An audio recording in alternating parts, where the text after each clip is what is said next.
Powered by Sports Interaction, Canada Sportsbook. Hello, ladies and gentlemen. Welcome back to Game Over Winnipeg. My name is Brady. I will be your host for tonight. On a very strange 4-2 win by the Jets over the Buffalo Sabres. Coming into this game, I was very interested to see, how the Jets would play, considering, the whole kerfuffle against the Detroit Red Wings the other night, where it was an absolute track race. The 7-4 loss, as well as previously the 7-5 win against the Vancouver Canucks. So it was a very interesting thing coming into this game. There's a lot of work that the Jets need to do to make things a lot better. And tonight it seemed like it wasn't the case. Again, coming into this one, I think, it's important to think about where the Jets are in the grand scheme of things, coming into this game. Obviously, you have all the cavalry coming back just a couple games ago against the Lightning. So now there's, 4 more players on the offensive side of things that the Jets need to, integrate back into their system. And one of the things that the Jets did really well while those guys were gone is they played their Rick Bowness style of hockey, not cheating defense for offense. Just playing hard and gritting their way through games rather than necessarily going through skill. Obviously, with a lot of the skill guys out of the lineup, Nikolai Ehlers, Blake Wheeler, Cole Perfetti, and who else? Nate Schmidt. It was really interesting. It's interesting now to see as the Jets kind of progress and come back into, with almost a completely different, forward group. And getting them to play the Rick Bowness style of hockey, it takes a couple games for it to set in. And of course, when you have guys coming back from injury, it will be very interesting to see how long it takes for them to get there. But tonight, unfortunately, was not the case. My biggest thing, as I said before, looking at this game, was that I didn't want to see the Jets sacrificing their defense for offense. And tonight, I don't know if they really sacrificed defense for offense, but they certainly sacrificed defense, that's for sure. Where tonight it didn't really seem like the Jets were able to get into the Sabres' opposing zone and play and have a lot of possession. It seemed like a lot of their chances were off the rush. They had a lot of trouble in the transition game.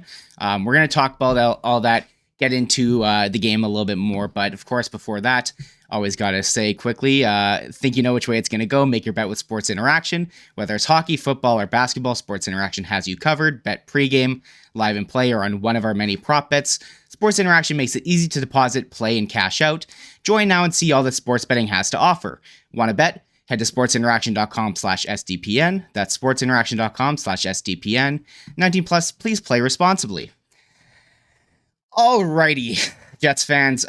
This is a win for the Jets in the exact opposite way that the Jets lost to the Boston Bruins, what was it, probably a month ago, where we're all sitting here going, they may have lost, but this is exactly the blueprint kind of game that the Jets, you want to see the Jets play, and it just goes to show that they can play with the best, Whereas with this one here, it was kind of the exact opposite. The Jets eke out a win, pretty much purely because of Connor Hellebuck. I mean, this was a very poor game by the Jets defensively. I'll get into it a little bit more, but I'll talk about the Jets in a moment. I just want to talk a little bit about the Sabres quickly. They're a very interesting team. I really enjoyed this game from the game side of things. It was again a tough watch as a Jets fan, but wow, the Sabres have done a really good job. Kind of replacing the covers. They've been kind of in the state of a constant rebuild. Obviously, Tage Thompson's been the talk of the league this year. Was he have like 30? I had it up here a moment ago. He had he's 31 goals in 40 games. Or 39 games. I'm assuming they haven't put up the game tonight. But wow, he's been absolutely incredible. Rasmus Dahlin's become the defenseman that we all expected him to become. When he was drafted first overall.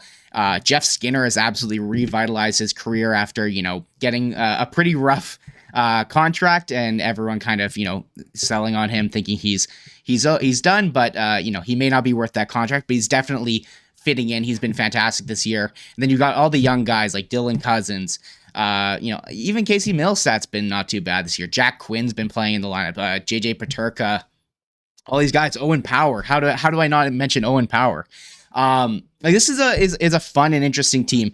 And so coming to this again, like I said, the defensive side thing is all I really cared about when I was watching the Jets tonight. I know that they can score. I know they can do the skill stuff, but that's not what I was mostly focused on here tonight. And when it came to the Jets tonight, I think everybody owes Connor Hellebuyck a beer, because that was a brutal showing by the Jets. They allowed in this one here almost four expected goals against, which is like insane. 4 goals is a lot of actual goals, but expected goals, that is not good to compare. The Jets last game had, I think, almost this amount against the Detroit Red Wings, where again it was a 7-4 game. And this one here, Connor Hellebuyck just absolutely keeps the Jets in it.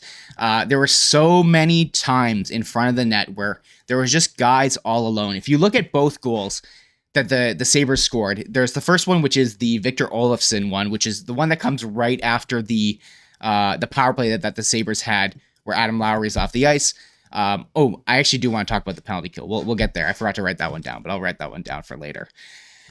There's too many penalties, and then Adam Lowry comes back onto the ice after killing another penalty, and what happens is I can't remember who it was behind the net gets the puck and is just sitting there, and if you freeze frame at this moment right before he makes this pass, you can count and see.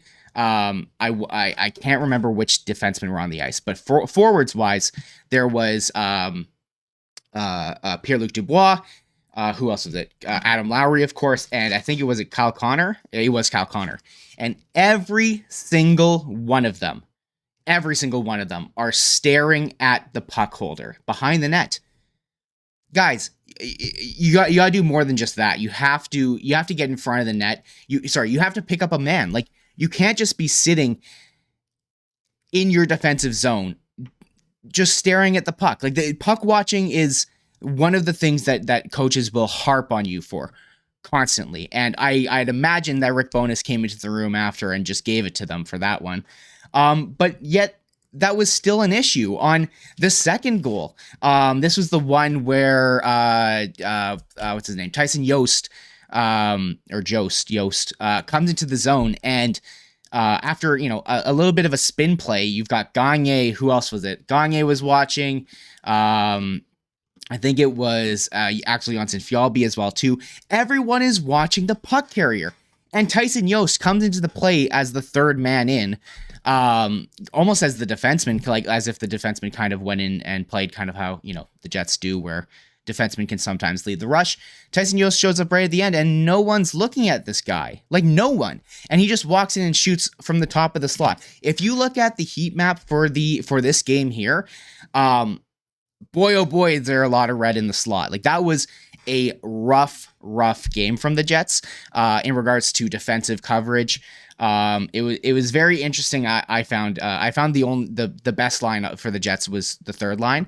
So I'll probably end up talking about them in a little bit here. I'm gonna move over to the chat and see what we've got going on there. Atacam man, Wheeler looks like a player from a different era out there. Scheif's defense looked like 2021. PLD is a beast. I wish we had an Ehlers for each line. Helly gives us a chance to win as always. Poor Scheif, got to find a spark on that second line. I agree, and although I will say tonight, I thought that second line actually played decently well, but I sat there going, this line is slow. I've had, going back to the start of the season, when it was, Scheifele in the middle of Connor and Ehlers, and then you had Perfetti with Wheeler, I was very skeptical of those lines. And I think that with Dubois, it works a lot better because Dubois is a little bit more is able to grind a little bit more than Scheifele is, as well as a little bit more responsible in his defensive zone. I think I definitely like him there as opposed to Scheifele. But either way, I still am kind of skeptical about, putting Ehlers and Connor together. When things are working in the offensive zone, it's fantastic. Like, it's really great to see, and it's really fun. And there were moments of it tonight But unfortunately, it just didn't work out. Like there were times, there was the one where, Ehlers had the weird spin in the corner and pass it out front to Dubois, who's sitting out front all alone. And, that's an example of, it's one specific play. You don't want to judge the entire line by one specific play. And again, if Dubois gets that shot off, it works. But the issue is you're putting a lot of eggs in one basket. And when it comes to the second line, I think that they need a bit of a spark in regards to they need someone who's able to transition the puck. I thought that the transition for the Jets tonight, the transition game was brutal. And it is actually one of the reasons that second goal was scored was, Scheifele was trying to dump it into the zone. It hits the linesman, but it is what it is. I'd much rather the Jets be able to enter the zone with possession than having to constantly try to dump the puck in.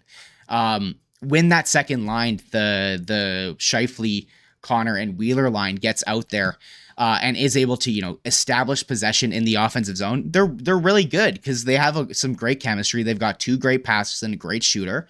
But if, step two, you can't be good at step two if you can't be good at step one, because, you don't get to step two without successfully doing step one, which is enter the zone, gain possession, whether that's through a dump in and you're on it immediately, or, in my opinion, the better way, so that you're not just essentially glorifyingly giving the puck away, which is a dump in, is being able to carry it in with possession. And that's where I think that, if I was going to talk, choosing the lines, I think that I would definitely consider switching up Cole Perfetti as well as Nikolai Ehlers, just because I think that, throughout the years, we've seen a decent amount of chemistry between both Scheifele and Ehlers, as well as we've previously seen chemistry between Pierre-Luc Dubois, Connor, and Perfetti.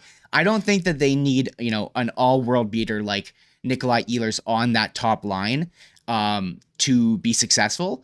I think a third complementary piece who isn't a Sam Gagner, who isn't a Carson Kuhlman, who isn't Axel Jonsson-Fjallby, all these guys who are much better suited in bottom 6 minutes, I think that they would be just fine, and I think that Cole Perfetti is exactly what that line needs. Both Dubois and Connor are able to drive the net, are able to get in shooting positions and get the space for themselves, and having a passer like Cole Perfetti on that line would do wonders for them, in my opinion. Getting back to the game, the main thing that I was saying what was going wrong was the transition game, as well as the defensive end. I found that whenever the Sabres were able to get it into the zone, which, by the way, they were able to enter the defensive zone of the Jets very, very easily. It didn't seem like they had any, issues at the blue line. They easily were able to enter the zone from the Jets. Enter the Jets zone and establish possession. And when they did, oh my God, the Jets were just running around with their like their chickens with their heads cut off. Again, I already harped on it.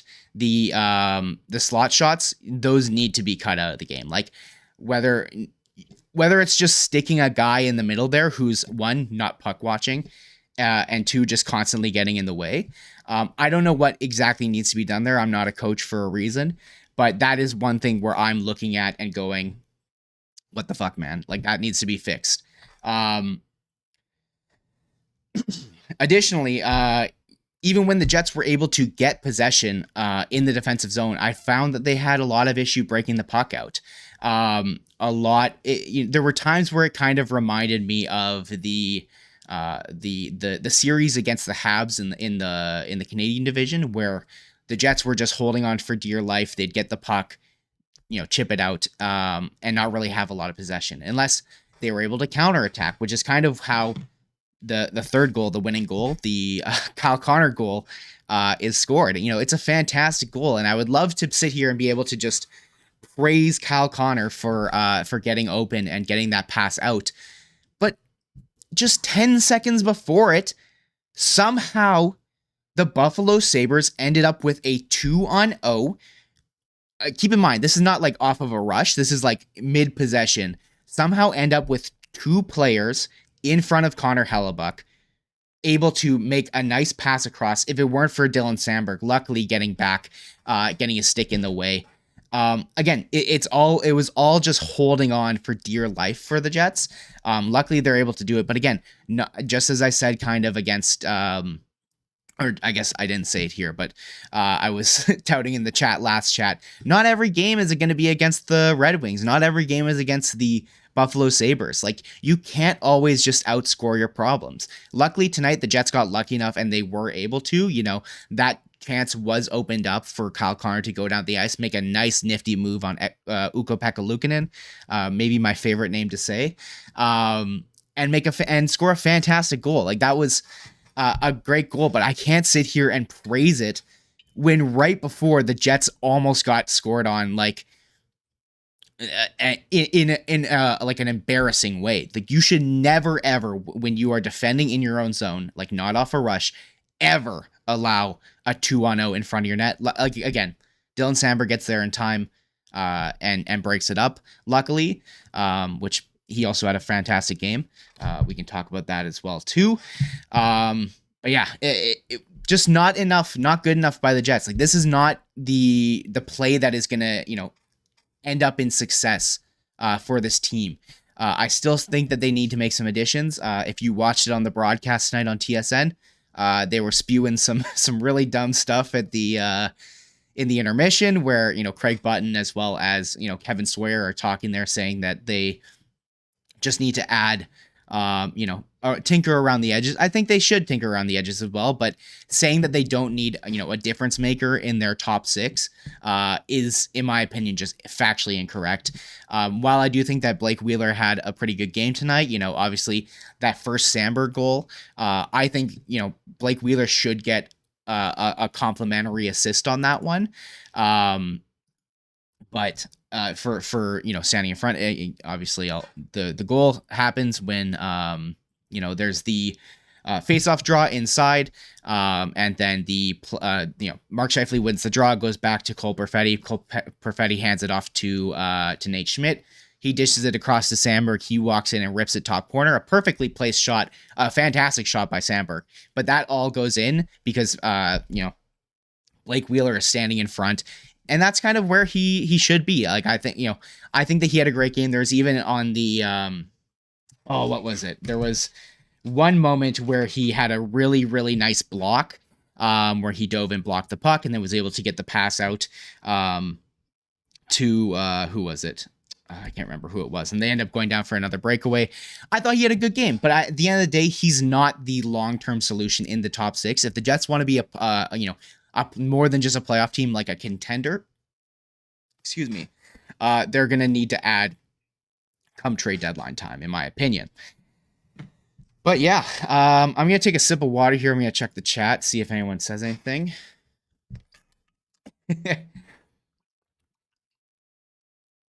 So you're saying they weren't good enough tonight. I don't believe so. I don't think that that's a hot take. I think if you asked most people tonight who watched the game, they'd probably say the same thing. But it is what it is. Anyways, moving on to some of the better stuff. Saku Maenalainen is activated off the IR. I expected him to play tomorrow, but it seems that David Gustafsson is kind of nursing something at the moment. It seems like it's an upper body injury. So Saku Maenalainen, is able to be activated without having to make any roster moves. And then it seems Morgan Barron has a bit of that flu that seems to be going around the team, so he is not playing tonight. Saku Maenalainen slots in basically just into Morgan Barron's spot on that third line. And I thought he had a pretty good game. My main issue with Maenalainen is I think he needs to move his feet more.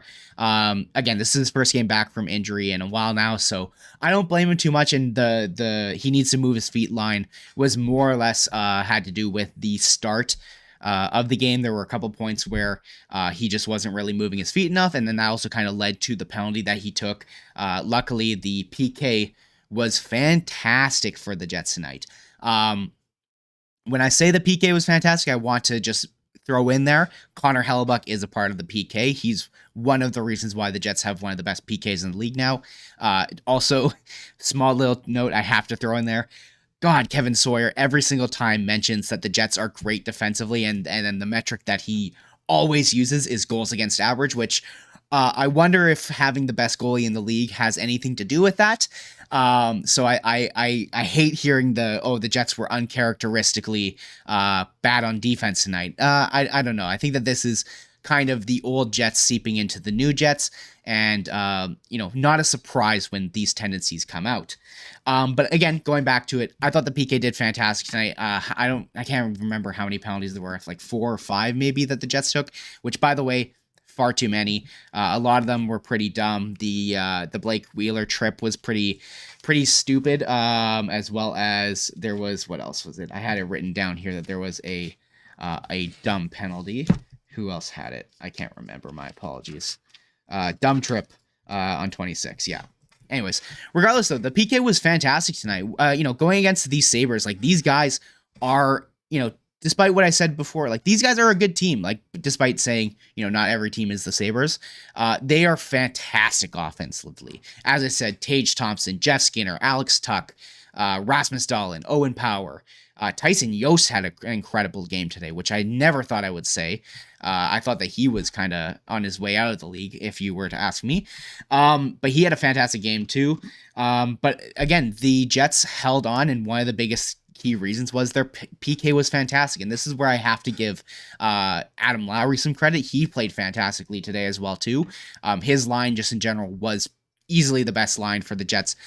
They were easily the one that was able to, get possession of the puck in the offensive zone. And of course, they were all kind of doing this while being mostly lined up against that Tage Thompson line. So I thought that, Lowry, on the 5v5 end of things, Lowry's line was fantastic. Him, Kuhlman, and Menelainen, but also on the PK, like, one of the things that I noticed very well is that the Jets were doing good at not jumping too quickly to try and, chase the puck when they were on the PK. They were also keeping the play to the outside, which the biggest thing is you don't want to allow, you don't want to get caught cheating for, to try and block that Tage Thompson one-timer and then allow the guy in the slot to take the Mark Scheifele style one-timer in the slot, which is even more dangerous than a Tage Thompson rip on the outside.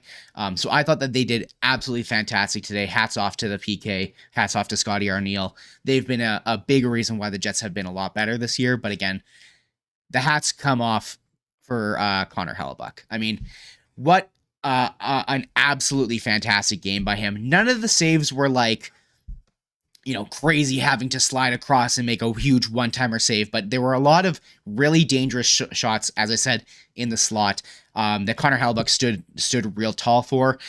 Even coming down to the line, like the one really nice save that he had was, with a bit of an assist from both Josh Morrissey and Dylan DeMello, was that crazy cover that he had on the kind of wraparound attempt by the Sabres in the last few minutes of the game. Hats off to Josh Morrissey for getting his stick in the way. And then the puck goes up and, Dylan DeMello smacks it out. But then it falls back down right in between Connor Hellebuyck's pads. He tightens that up, pulls it out, makes sure it's not in. Again, Connor Hellebuyck, absolutely fantastic. I wish that we could see, I wish that this show was a little bit later on so that we could get, the quotes from Rick Bowness, because I'm sure he's sitting there praising Connor Hellebuyck for his game. I'm sure everybody in the Jets locker room is going, we're not in that game if it isn't for Helly. And yeah, it just absolutely fantastic, especially, considering, I don't think that anyone in Jets Nation really had any like concerns after the Detroit game, but it is very confidence inspiring to see, but he bounces back the next game and has an absolutely phenomenal game, earns back a couple points on the goal saved above expected. He was phenomenal tonight. Just an absolutely fantastic game by him. God bless Kevin Sawyer. Anyone else who's in chat, I'd love to hear what your thoughts were on the game. I'm just going to take another sip of water just a moment here.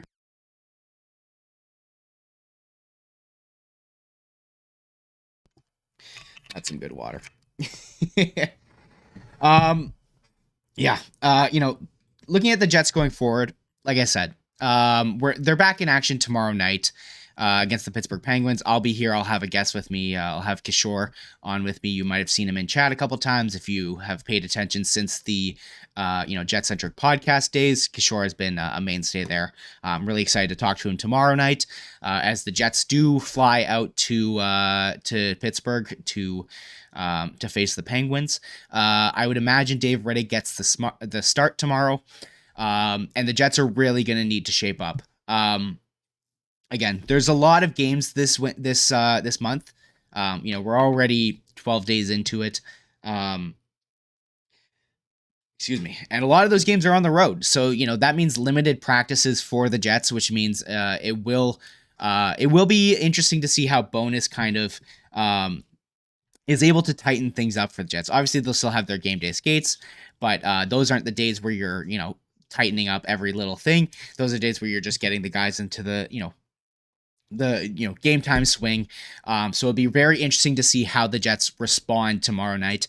They're not going to have Connor Hellebuck in net. They're going to have Dave Riddick in net, which is, as much as Dave Riddick has actually been surprisingly good this year. Obviously, we're not going to talk about the game against the Canucks, which, again, I actually don't even blame him for that game. I thought the Jets were not great defensively. But it'll be a much different game, especially against a team like the Pittsburgh Penguins, who are looking to continue fighting for playoffs. Obviously, you can never take a night off against Sidney Crosby and Evgeny Malkin. It will be a very tough game for the Jets, especially coming off of a back-to-back. But again, no excuses. You got to do what you got to do. You got to win. And the Jets are going to have a tough time tomorrow night if they play again the same way that they did tonight. Atcan Man in the chat again. Central Division teams are winning tonight. Jets got to keep rolling. Absolutely. It's been very interesting to see kind of how the Jets have responded to having such a great start, again, having so many injuries and yet coming out here and being able to play. I think that I was watching Kenny and Rennie. Who, by the way, go check them out. Obviously, I'm sure you know who Kenny and Rennie is. If you're watching a post-game show here, they're usually on pretty much right after we finish. But they were discussing how Ehlers coming back into the lineup, Ehlers, Perfetti, all these guys coming back to the lineup, kind of allowed the Jets to get a little bit get a little bit excited at the prospect of being this offensive juggernaut, which has kind of caused the defensive side of things to be kind of put by the wayside. And again, this is going to be mostly just on Rick Bowness to be able to get the guys back on track. And I honestly trust that he will. I expect when we see the quotes come out of tonight's game, I don't expect him to be glaringly positive about the team. I think he's going to be saying something along the lines of, we have a lot of stuff to fix here. We don't have a lot of time before tomorrow night's game.